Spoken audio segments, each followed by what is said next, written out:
This channel does not promote any violent, harmful, or illegal activities. All content provided by this channel is meant for an educational purpose only.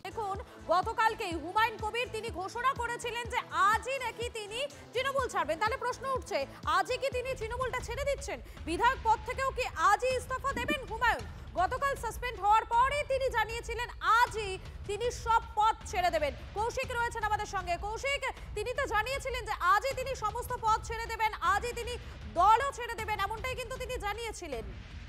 একদমই, দেখো সেই কথা তিনি জানিয়েছিলেন, কিন্তু এখনো পর্যন্ত যেটা আমরা জানতে পারছি তিনি এখনো বাড়িতে রয়েছেন, কলকাতার উদ্দেশ্যে কিন্তু রওনা দেননি। অর্থাৎ সেই ক্ষেত্রে আজকে কিন্তু তিনি যে সেই বিধায়ক পদ থেকে ইস্তফা বা যদি দেখো দলের থেকে ইস্তফার কথা, সেই ইস্তফার কথা জানালেও কিন্তু আজ তিনি এখনো কলকাতার উদ্দেশ্যে রওনা দেননি। এবং তোমাকে পাশাপাশি জানিয়ে রাখে আগামীকাল যে তার বাবরি মসজিদ সংক্রান্ত যে অনুষ্ঠান, সেই অনুষ্ঠানের জন্য কিন্তু তিনি আগে প্রথমে বাড়ি থেকে বেরিয়ে সেই মাঠে যাবেন যেখানে অনুষ্ঠান রয়েছে, সেই শিলান্যাস কর্মসূচি, সেখানে গিয়ে সেই সমস্ত কিছু পরিদর্শন করবেন। সেক্ষেত্রে হয়তো সময়ের অভাবে হয়তো কলকাতা পৌঁছাতে পারবে না। তবে যেটা এখনো খবর সূত্রে জানা যাচ্ছে 17 তারিখ তিনি কিন্তু সেই বিধায়ক পদ থেকে ইস্তফা দিতে পারেন, এমনটাই জানা যাচ্ছে। এবং দল থেকেও তিনি সেই সময় ইস্তফা দেবেন। তো ইস্তফায় ইমেল মারফতেও কিন্তু ইস্তফা তিনি দলের কাছে পাঠাতে পারেন, এমনটাও জানা যাচ্ছে। তবে বিধায়ক পদ থেকে কিন্তু যে বিধানসভায় তিনি স্বয়ং উপস্থিত হয়ে সেই পদ থেকে ইস্তফা দেবে, এখনো পর্যন্ত এটাই জানা যাচ্ছে।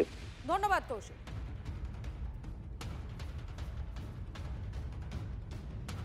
তৃণমূল থেকে সাসপেন্ড হুমায়ুন কবির, কিন্তু বেলডাঙ্গায় যে বাবরি মসজিদ তার ভবিষ্যৎ কি?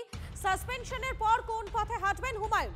যদিও হুমায়ুন বুঝিয়ে দিলেন নিজের অবস্থানে অনড় তিনি। 6 ডিসেম্বর মসজিদের শিলান্যাস হবে, এমনটাই দাবি হুমায়ুনের। শহীদ হয়ে গেলে শহীদ হয়ে যাব, কিন্তু 6 তারিখে যেটা বাবরি মসজিদের শিলান্যাস সেটা হবে। দল থেকে সাসপেন্ড হয়েছেন, কিন্তু তারপরও নিজের অবস্থানেই অনড় হুমায়ুন কবির। 2024-এর 22শে জানুয়ারি অযোধ্যায় রাম মন্দিরের দ্বারোদ্ঘাটন করেন প্রধানমন্ত্রী নরেন্দ্র মোদী।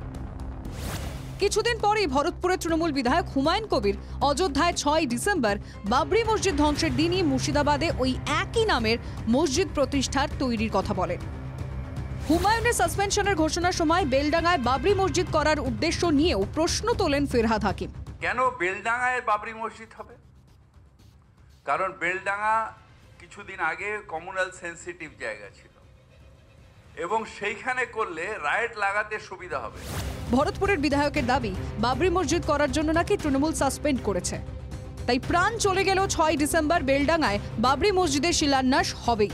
বাবরি মসজিদ করার জন্য এটা সাসপেন্ড হয়েছে বলে আমার মনে হচ্ছে। আজ আমি সেই সিদ্ধান্ত থেকে পিছু হটব না, তাতে আমার জীবন চলে গেলে যাবে। এদিন বেলডাঙ্গায় গিয়ে মসজিদের জন্য নির্ধারিত জমিও পরিদর্শন করেন হুমায়ুন কবির। এ নিয়ে ফুরফুরা শরীফের পীরজাদাদের কেউ বলছেন চালাকি, কেউ আবার নেপথ্যে দেখছেন রাজনৈতিক চক্রান্ত। ছেলেমেয়েরা চাকরি জব পায়নি, তাদের জন্য কলকারখানা, এই দিকে কেউ এগোবে না, শুধু মন্দির মসজিদ। এতে চালাকি ভারতবর্ষের মানে সাধারণ মানুষ ধরতে পেরে গেছে। এটা পুরোপুরি রাজনীতি চক্রান্ত, এটা বুঝতে পারছেন না?